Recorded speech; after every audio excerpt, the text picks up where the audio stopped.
Hello दोस्तों, welcome to accounts master जी। सबसे पहले आप सभी को मेरी ओर से गुरु पूर्णिमा की हार्दिक शुभकामनाएं। सीबीएसई ने सेशन 21-22 के लिए टर्म 1 एंड टर्म 2 का सिलेबस डिक्लेयर कर दिया है। आज के इस वीडियो में हम बात करेंगे सीबीएसई क्लास 12 अकाउंट्स को लेकर कि अकाउंट्स के लिए आपका सिलेबस क्या है टर्म 1 एंड टर्म 2 के लिए। पर टर्म 1 टर्म 2 का साथ में डिस्कस करने से बेटर है आज के इस वीडियो में हम पहले टर्म 1 सिलेबस की बात कर लेते हैं अकाउंट्स के लिए, और नेक्स्ट वीडियो में हम टर्म 2 की बात कर लेंगे। इससे क्लैरिटी ज़्यादा आएगी और एक साथ इतना सब कुछ हमको समझने की नीड नहीं है। तो स्टार्ट करते हैं टर्म 1 सिलेबस को लेके। आपको ऑलरेडी पता है टर्म 1 एग्जामिनेशन आपका MCQ बेस्ड एग्जामिनेशन है, 90 मिनट का है और ये एग्ज़ाम नवंबर-दिसंबर 2021 में प्रपोज्ड है। तो इस एग्ज़ाम के लिए अकाउंट्स में हमें क्या क्या पढ़ना है वो हम यहाँ पर डिस्कस करते हैं। तो सबसे पहले जो आपका सिलेबस है ये पार्ट ए और पार्ट बी दो हिस्सों में डिवाइड है फॉर टर्म 1। पार्ट ए में आपका पार्टनरशिप और कंपनी अकाउंट्स और पार्ट बी में आपका फाइनेंशियल स्टेटमेंट एनालिसिस, और अगर किसी स्टूडेंट ने बच्चों ने कंप्यूटराइज अकाउंटिंग चॉइस की है तो वो कवर होता है। तो आराम से 1 बाय 1 डिस्कस करते हैं। सबसे पहले पार्ट ए में आपका पार्टनरशिप फर्म यहाँ पर आ जाता है, मतलब टर्म 1 में आपका NPO कवर नहीं हो रहा है, पार्टनरशिप फर्म से ही स्टार्टिंग हो रही है आपके टर्म 1 के सिलेबस की। और पार्टनरशिप फर्म की सारी अकाउंटिंग यहाँ पर कवर नहीं है, only up to admission of partner यहाँ पर कवर है। इसके बाद retirement of partner, death of partner, ये आपका टर्म 2 सिलेबस में कवर होगा, तो वो हम अगले वीडियो में डिस्कस करेंगे ही। तो सबसे पहला है आपका अकाउंटिंग फॉर पार्टनरशिप फर्म, जिसमें सबसे पहला चैप्टर है आपका फंडामेंटल, जहाँ पर हम सीखते हैं कि पार्टनरशिप की अकाउंटिंग कैसे की जाती है, interest on capital, interest on drawing कैसे कैलकुलेट किया जाता है, प्रॉफिट लॉस एप्रोप्रिएशन अकाउंट कैसे बनाया जाता है। दूसरा चैप्टर है आपका इसमें गुडविल वैल्यूएशन। गुडविल की इंपॉर्टेंस बढ़ जाती है पार्टनरशिप में। अगर कोई नया पार्टनर पार्टनरशिप फर्म में आ रहा है या फिर कोई पार्टनर रिटायर हो रहा है या किसी पार्टनर की डेथ हो जा रही है, तो इस चैप्टर में हम गुडविल का वैल्यूएशन सीखते हैं। थर्ड यहाँ पर चैप्टर जो आपका कवर है वो है change in profit sharing ratio. जब भी पार्टनरशिप फर्म अपना profit sharing ratio among partner change करती है तो उसका कैलकुलेशन कैसे होगा, ओल्ड PSR का, न्यू PSR का, सेक्रीफाइसिंग रेशियो, गेनिंग रेशियो कैसे निकाला जाएगा, वो इस चैप्टर में हम सीखेंगे। और अगला आपका चैप्टर है एडमिशन ऑफ पार्टनर। कोई नया पार्टनर पार्टनरशिप फर्म में आता है तो कैसे अकाउंटिंग होगी, आपको एसेट्स और लायबिलिटी का रीवैल्यूएशन करना होगा, गुडविल का कैलकुलेशन करना होगा, गुडविल को आपको डिस्ट्रीब्यूट करना होगा आपके सेक्रीफाइसिंग पार्टनर को, गेनिंग पार्टनर डिस्ट्रीब्यूट करता है उसे। तो ये सारी बातें जो हैं आपके टर्म 1 के सिलेबस में कवर है partnership firm only up to admission of partner. इसके बाद आपका पार्ट ए में सेकंड चैप्टर आता है कंपनी अकाउंट्स, या फिर अकाउंटिंग फॉर कंपनी कह लें हम इसे। और इसमें सिर्फ आपको इशू ऑफ शेयर्स पढ़ना है।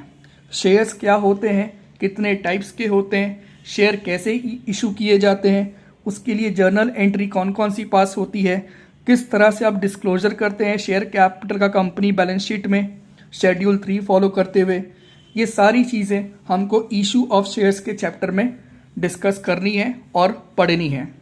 पार्टनरशिप फर्म जिसके अंदर ये 4 चैप्टर हैं, इसका जो वेटेज है वो 18 मार्क्स का है, और issue of shares it self आपका 12 मार्क्स का है और सिर्फ एक चैप्टर है, पर ये चैप्टर थोड़ा बड़ा भी है। तो इस प्रकार से आपके 30 मार्क्स का कवरेज हो गया out of 40। Now part B, जिसे मैंने यहाँ पर चैप्टर 3 मान लिया है या यूनिट 3 मान लिया है, ये है आपका फाइनेंशियल स्टेटमेंट एनालिसिस। इसके अंदर में टोटल 3 चैप्टर हैं जो आपके टर्म 1 सिलेबस में आ रहे हैं। पहला है फाइनेंशियल स्टेटमेंट ऑफ कंपनीज। यहाँ पर हम सीखते हैं कि कंपनी की फाइनल अकाउंट्स आप कैसे बनाते हैं, कंपनी का स्टेटमेंट ऑफ प्रॉफिट लॉस आप कैसे बनाते हैं शेड्यूल 3 को फॉलो करते हुए, कंपनी की बैलेंस शीट आप कैसे ड्रॉ करते हैं, उसके अंदर जो वेरियस आइटम्स होते हैं उसको आप कैसे डिस्क्लोज करते हैं, ये सारी बातें हम फाइनेंशियल स्टेटमेंट ऑफ कंपनीज में सीखते हैं। दूसरा चैप्टर है फाइनेंशियल स्टेटमेंट एनालिसिस। सिंपली यहाँ पर हम सीखते हैं कि कौन कौन से टूल्स होते हैं जिसकी मदद से आप कंपनी के फाइनल अकाउंट्स को एनालाइज करते हैं। लाइक आप प्रीवियस ईयर के डेटा को करंट ईयर डेटा से कंपेयर करते हैं, या फिर किसी दूसरी कंपनी की डेटा को अपनी कंपनी के फाइनेंशियल से कंपेयर करते हैं। तो ये सारी बातें हम सीखते हैं फाइनेंशियल स्टेटमेंट एनालिसिस के चैप्टर में। बेसिकली ये टूल्स सिखाता है हमको। इसी टूल्स का एग्जांपल आपका ratio analysis, accounting ratio, CFS, comparative common size, ये सब होता है। तो ये दूसरा चैप्टर हो गया यहाँ पर जो आपका कवर हुआ। और थर्ड चैप्टर है आपका यहाँ पर अकाउंटिंग रेशियोज, या जिसको आप रेशियो एनालिसिस भी कहते हैं। ये भी आपका टर्म 1 के सिलेबस में कवर किया जा रहा है। पर यहाँ पर नोट करने वाली बात यह है कि टोटल वैसे आपके 4 रेशियो होते हैं, लिक्विडिटी, सॉल्वेंसी, टर्नओवर रेशियो जिसको एक्टिविटी रेशियो भी कहते हैं, एंड प्रॉफिटेबिलिटी रेशियो। 4 मेजर आपके रेशियो की कैटेगरीज होती है। पर टर्म 1 के सिलेबस में जो CBSE ने सर्कुलर इशू किया है उसके अकॉर्डिंग यहाँ पर ओनली आपसे लिक्विडिटी और सॉल्वेंसी रेशियो ही पूछा जाएगा। That is activity ratio, turnover ratio and आपका प्रॉफिटेबिलिटी रेशियो यहाँ पर कवर नहीं है। अब तक के सर्कुलर के हिसाब से जो लिखा हुआ है इसकी अंडरस्टैंडिंग यहीं तक आती है कि सिर्फ ये 2 रेशियो कैटेगरी के आपसे पूछे जाएंगे। तो ये आपका टर्म 1 का सिलेबस था पार्ट ए और पार्ट बी के लिए। पार्ट बी जो है आपका, जिसके अंदर आपके 3 चैप्टर हैं, ये 10 नंबर का है। तो इस तरह से 40 नंबर का आपका कवरेज यहाँ पर हो जाती है। अब पार्ट बी जो है हमने अप्रैल में भी सिलेबस मैंने अपने चैनल में डाला था, जहाँ पर वहाँ पर भी मैंने आपको बताया था कि पार्ट बी के लिए आपके पास ऑप्शन होता है कि आप फाइनेंशियल स्टेटमेंट एनालिसिस की जगह कंप्यूटराइज अकाउंटिंग ऑप्ट कर सकते हैं। तो यहाँ पर भी टर्म 1 के लिए आपको ऑप्शन दिया गया है कि आप ये 3 चैप्टर पढ़ने की जगह कंप्यूटराइज अकाउंटिंग ऑप्ट कर सकते हैं। और ये भी आपके 10 नंबर का है। इसमें आपके 2 चैप्टर आ जाते हैं, overview of computerize accounting system and accounting application of electronic spreadsheet. तो पार्ट बी के लिए या यूनिट 3 के लिए आपके पास ऑप्शन है, चाहे आप फाइनेंशियल स्टेटमेंट एनालिसिस ऑप्ट करें या फिर आप कंप्यूटराइज अकाउंटिंग ऑप्ट करें। इसका जो सिलेबस है, इसकी जो बुक है आपको CBSE की वेबसाइट से मिल जाएगा। NCERT की बुक है इसकी, जहाँ पर कंप्यूटराइज अकाउंटिंग कवर है। तो इस तरह से टोटल 40 मार्क्स का टर्म 1 के लिए हमारा थ्योरी पेपर का सिलेबस कवर हो गया है, जो 90 मिनट का आपका MCQ पेपर होगा। अब अगला क्वेश्चन आता है प्रोजेक्ट को लेकर। तो प्रोजेक्ट आपका पार्ट C है और पहले आपके प्रोजेक्ट 20 नंबर के होते थे, पर इस सेशन में आपका प्रोजेक्ट वर्क जो है, प्रोजेक्ट आपको बनाना सिर्फ एक है। Students required to prepare only 1 specific project for entire session. Project कैसे बनेगा इसको लेकर भी वीडियो हमारे इसी YouTube चैनल में गिवन है, आप देख सकते हैं। प्रोजेक्ट आपको एक ही बनाना है कंपनी को लेकर। कंपनी की प्रोफाइल क्या है, फाइनेंशियल स्टेटमेंट आपको कंपनी के बनाने होंगे, टूल्स डिस्कस करना होगा, कंपैरेटिव कॉमन साइज भी उसमें कवर हो जाएगा, CFS कवर हो जाएगा, रेशियो एनालिसिस कवर हो जाएगा। फुल फ्लेज आपको कंपनी का एक प्रोजेक्ट बनाना होगा। पर प्रोजेक्ट फाइल तो आप एक बनाएंगे, पर प्रोजेक्ट को लेकर आपका जो एग्ज़ाम है वो साल में 2 बार कंडक्ट होगा। दैट इज़ टर्म 1 के लिए भी प्रोजेक्ट वर्क के बेस पर एग्ज़ाम होगा और टर्म 2 में भी होगा।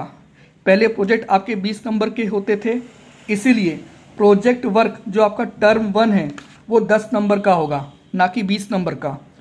और टर्म 2 में भी आपका प्रोजेक्ट वर्क होगा और वो भी 10 नंबर का होगा। इस 10 नंबर के प्रोजेक्ट में आपकी प्रोजेक्ट फाइल 2 नंबर की होगी। आपका रिटन टेस्ट होगा जो 6 नंबर का होगा और आपका वाइवा भी कंडक्ट किया जाएगा जो 2 नंबर का होगा। जो आपका रिटन टेस्ट है और वाइवा है, सीबीएसई ने कहा है कि ये दोनों बेस्ड होगा आपका अकाउंटिंग रेशियो पर। तो जो टर्म 1 का प्रोजेक्ट वर्क है 10 नंबर का है और उसमें 2 नंबर फाइल के हैं आपके प्रोजेक्ट या प्रैक्टिकल फाइल के, 6 नंबर का आपका रिटन टेस्ट है और 2 नंबर का आपका वाइवा है। और ये जो रिटन टेस्ट और वाइवा होगा, ये जो 8 नंबर हैं, ये बेस्ड होंगे आपके अकाउंटिंग रेशियोज़ पर। और ये प्रोजेक्ट फाइल तो आप एक ही बना रहे हैं, तो इसको लेकर टोटल आपको साल भर में 4 नंबर मिलने हैं। 2 नंबर आपको टर्म 1 के टाइम पे मिल जाएगा और 2 नंबर आपको टर्म 2 के टाइम पे मिल जाएगा। ठीक है, तो ये आपका ओवरऑल टर्म 1 का सिलेबस था जो सीबीएसई ने हमको बताया है। अकाउंट्स को लेकर, अदर सब्जेक्ट्स को लेकर भी डिक्लेयर कर दिया है, वो आपको आपके रिस्पेक्टिव टीचर बता देंगे। ओवरऑल कवरेज देखा जाए तो काफ़ी कुछ कवर कर लिया है सीबीएसई ने। क्या क्या रह गया टर्म 2 के लिए? एनपीओ रह गया, पार्टनरशिप के बचे चैप्टर रह गए, इशू ऑफ शेयर्स अगर यहाँ पर है तो इशू ऑफ डिबेंचर्स टर्म 2 में आपका आ जाएगा। रिडेम्पशन ऑफ डिबेंचर भी इस साल आपका डिलीट कर दिया गया है।